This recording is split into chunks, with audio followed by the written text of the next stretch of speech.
My fellow Singaporeans, over the past 18 days, serious allegations have been leveled against the Prime Minister by his younger siblings, Mr. Lee Hsien Loong and Dr. Lee Wai Ling, of abusing his power as Prime Minister and of harboring dynastic ambitions for his son to enter politics so as to continue the Lee family rule.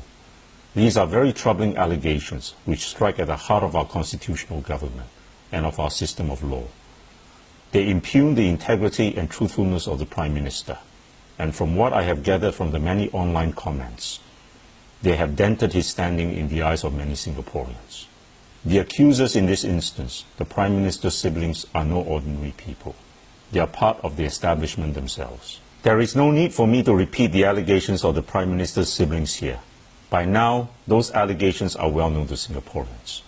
By the PAP's own self-proclaimed standards, the Prime Minister must sue for defamation in order to clear his name. But he has chosen not to go down that route. It is the classic case of the PAP being hoisted by their own petard.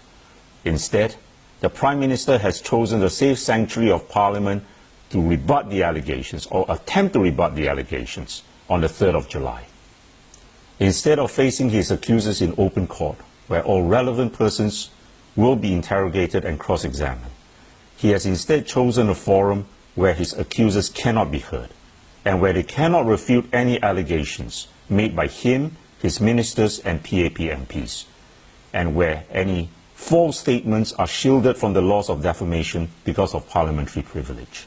What has ensued in the aftermath after the joint statement made by Mr. Lee Hsien Loong and Dr. Lee Wai Ling on the 14th of June raised even more troubling issues for our constitutional system of government and the rule of law in Singapore. Singapore prides itself as a state established on the rule of law. The central focus of the rule of law is to constrain the abuse of official power. It conveys the idea of government not under man, but under laws. An Englishman, Dr. Thomas Fuller, said in 1733, "Be you never so high, the law is higher than you." We must always be vigilant and heed the words of that great English political philosopher, John Locke, who said, "Wherever the law ends, tyranny begins."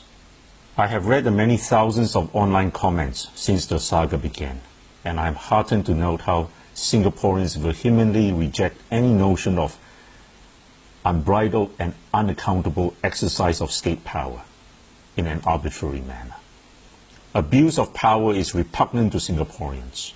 In a multicultural society where there are differences of race, color, religion, wealth, the rule of law is one of the greatest unifying factors in our nation and contributes to a sense of community.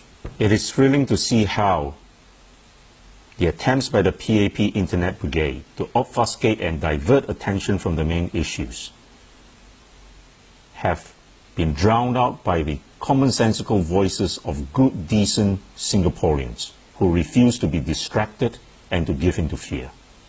The voice of a nation, long suppressed, has found utterance.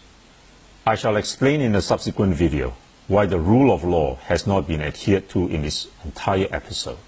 But for now, I want to add to the chorus of voices denouncing the Prime Minister for choosing Parliament as the forum to defend himself. Surveys have shown that between 94 to 97% of Singaporeans reject Parliament as the appropriate forum for the Prime Minister and his ministers to defend themselves from the severe allegations that have been leveled against them. Singaporeans are not stupid. We know that Parliament has no ability to be an impartial forum in this matter, not when 83 out of 89 members of Parliament belong to the same party as the Prime Minister. By its nature, Parliament is a highly partisan arena. The fact that various ministers have stepped forward in recent days to defend the Prime Minister ahead of the parliamentary session on the 3rd of July dispels any notion that Parliament can be an impartial arena for the adjudication of this important constitutional matter on the 3rd of July. One of the most important aspects of the rule of law is the principle that justice must not only be done, but it must be seen to be done. It means that the decision maker must not be tainted by any bias or personal interest. He must not be a judge in his own cause. In Singaporean parlance, that equates to the often ridiculed phrase, own self, check own self. How is it possible for this principle to be adhered to in Parliament at this time? It is impossible. The lifting of the party whip is nothing more than a gimmick to lend respectability to an institution which has no legitimacy as a court. What should be the right forum then for this matter to be settled? I have already indicated that in order to clear his name, the Prime Minister must sue in a court of law, but he refuses to take that route. In the circumstances, our President, our elected President, must intervene and convene an independent commission of inquiry to look into all the allegations of abuse of power which the Prime Minister's siblings have made against him. I note from the Facebook post of Mr. Lee Hsien Loong on the 29th of June that the siblings have other revelations to make against him in due course. An independent commission of inquiry where all relevant parties can be called as witnesses, be represented by lawyers, and where all the evidence is recorded under oath is the only way to get at the truth. In such a setting, all witnesses are subject to cross-examination by opposing counsel and by counsel appointed to assist the Commission. For 17 years, I practiced law in Singapore. During that time, I conducted many cases and many trials in the High Court of Singapore. I cross-examined many witnesses, and I discovered for myself the truth of what an eminent American jurist, Wigmore, said. Cross-examination is the greatest legal engine ever invented for the discovery of truth. Parliamentary questions cannot take the place of cross-examination. I see that for the parliamentary sitting on the 3rd of July, the MPs have had to file their questions in advance, and we already know what the Workers' Party MPs are going to ask the Prime Minister. This is not a method by which the truth can be obtained. It is like a student being given the exam papers well in advance of the exam. None of the MPs will have before them the full facts of the case to come to a proper decision.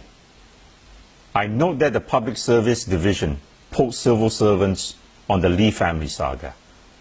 And when questioned by the media as to why it did so, it said that it was a matter that affected the integrity of the public service.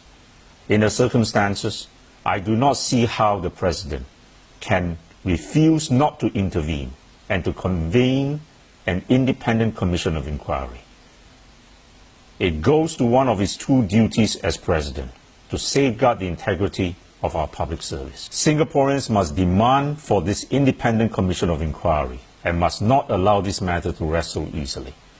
The refusal to convene such a commission of inquiry will lead to a further deterioration in the public's confidence in the integrity of our public service and of our public officials, including the Prime Minister and his ministers. As for the parliamentary sitting on the 3rd of July, Singaporeans should not recognize its legitimacy as a forum to decide on the issue of abuse of power. I would urge the Workers' Party to adopt a similar position and to ask the President to convene an independent commission of inquiry.